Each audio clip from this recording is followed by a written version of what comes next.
Read this to get smarter, if you're smart enough to understand it and you already agree. Hey friends, it's your good friend Tim Campbell-Smith, and today I am reviewing the book Read This to Get Smarter about race, class, gender, disability, and more by Blair Imani. Blair Imani is a social media content creator and influencer who is also a historian, a journalist, or a writer, and talks about diversity, equity, inclusion, and justice topics. Blair Imani rose to fame through a series of social media posts and a content series called Smarter in Seconds, where she taught concepts of diversity, equity, inclusion, and justice in easy to digest 60-second or less segments. Eventually, she turned all of that into a book, so we have a handy reference. Overall, I would give this book it's fine out of 10, and we'll talk about why. Before we go too far, make sure you like and subscribe for all things business, higher ed, mental health, photography, and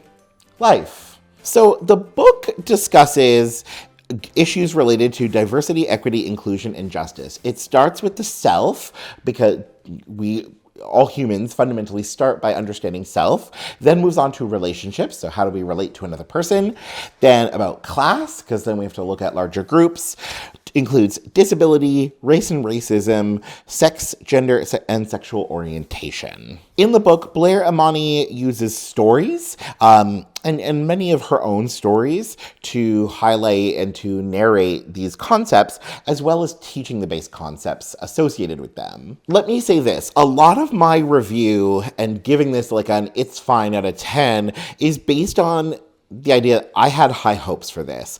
I love Blair Imani. I think she is worth everybody's follow on all channels where she's active. I had such high hopes, and high hopes for a book like this that's relatively shorter and smaller, 169 pages, and that's including the bibliography, which people typically wouldn't read. So it's short, it's compact. I found it, and there's going to be a caveat to this, relatively easy-ish to read, but it has some clear problems that kind of went against my hopes. I hope a book like this gets into everybody's hands, and I hope a book like this, there's one on every bookshelf in every home, in every house, so that people have access to and reference kind of a quick compact guide on like what are many different topics, with diversity, equity, inclusion, and justice, what could go wrong with the world, and I just don't know if this is accessible enough. The book does have a lot of strengths. Those strengths are kind of hindered by a few things. Here are my big fundamental problems with the book.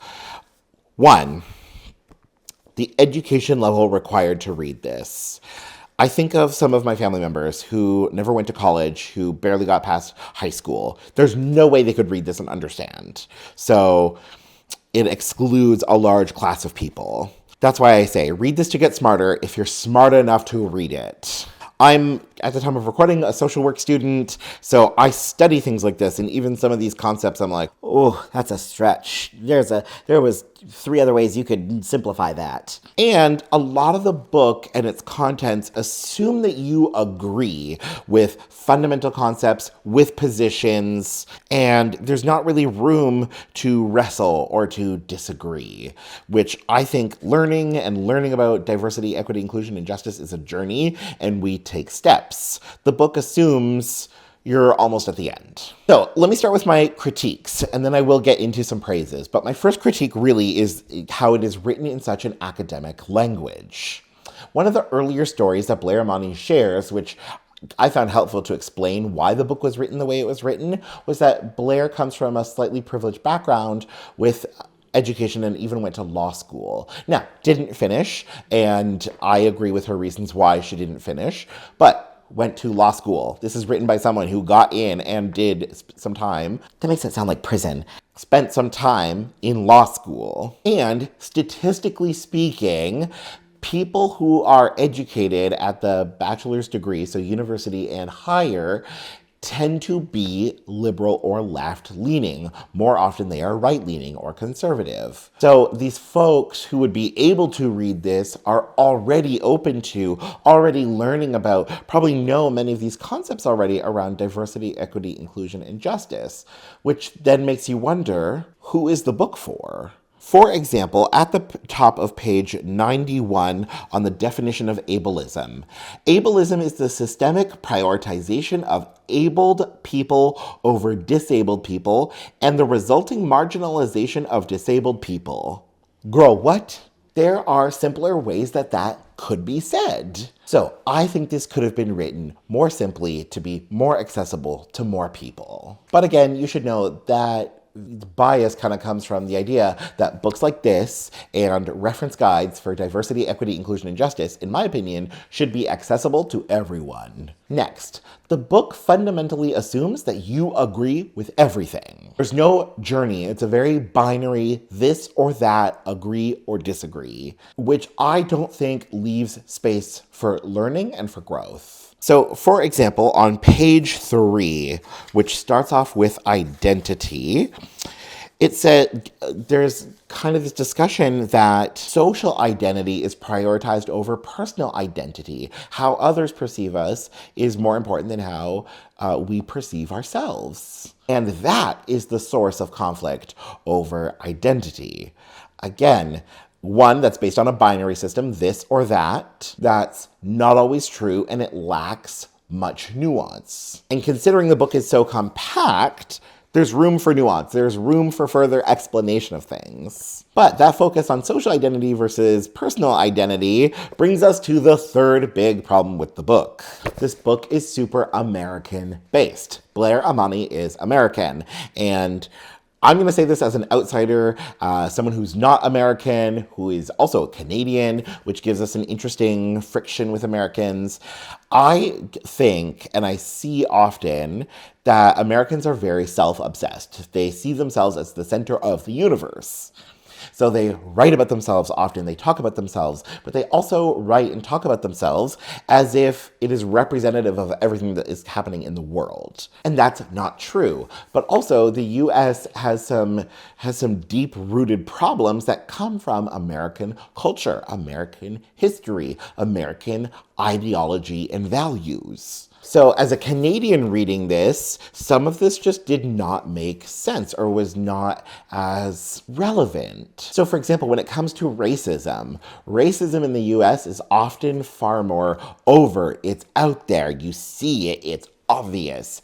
In Canada, we are inspired very much by British roots and a British desire to be polite, to keep things hush-hush, quiet behind closed doors. So racism and most forms of discrimination are actually very covert. They're very hidden, which is a different kind of toxic than what many Americans deal with. So we don't all live in the US, so this will help Americans get smarter, but will be harder for anybody anywhere else in the world to get smarter. You will have to extrapolate this to your own cultural context, understanding, and where in the world you live. That said, I can't just poo-poo the book. There's a reason I bought it. There's a reason I love Blair Imani. There's a reason that I still tell people to buy this book. One, the ideas flow so beautifully. There's an excellent logic to each of the topics and how they are presented. One flows into the other, building on what was previously explored. So it doesn't just like jump randomly all over the place. With that though, I did, and it's funny because this is kind of the opposite to the first thing I loved, but I also found that you could pick and choose your sections. So when I first read this, I didn't read it like front to back in sequential order. I jumped around the sections that I was interested in first. So like I started with class and concepts of wealth. And I wasn't totally out to lunch, and I was very easily able to understand it and to work through it. So if there's any one particular place of interest, this serves as a handy reference for that. And with that, and combining my first two praises, my next one is that the ideas connect well so that you can see how interconnected diversity, equity, inclusion, and justice issues are. Your identity is deeply connected to your class, which is deeply connected to race. And not just your race, but others.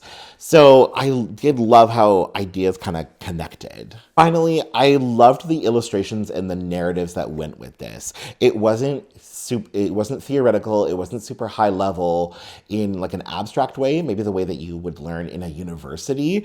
Blair Imani adds a lot of personal stories and narratives, so you can see it, you can experience it, you can go, oh, aha, I get how that works and how that would be experienced by someone. Overall, I would say I don't think this book is going to make a lot of people smarter, and I don't know if this is the best reference to help people get smarter, because you have to be smart enough to read it and you have to agree.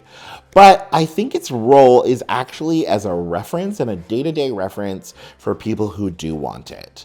I appreciate this. So when I'm thinking about what could be going wrong in the world, what could be affecting people, I can pick this up, I understand it, I fundamentally agree with all of the assumptions and things that Blair Imani makes in the book. So this works for me, but it wouldn't work for, I think, many people.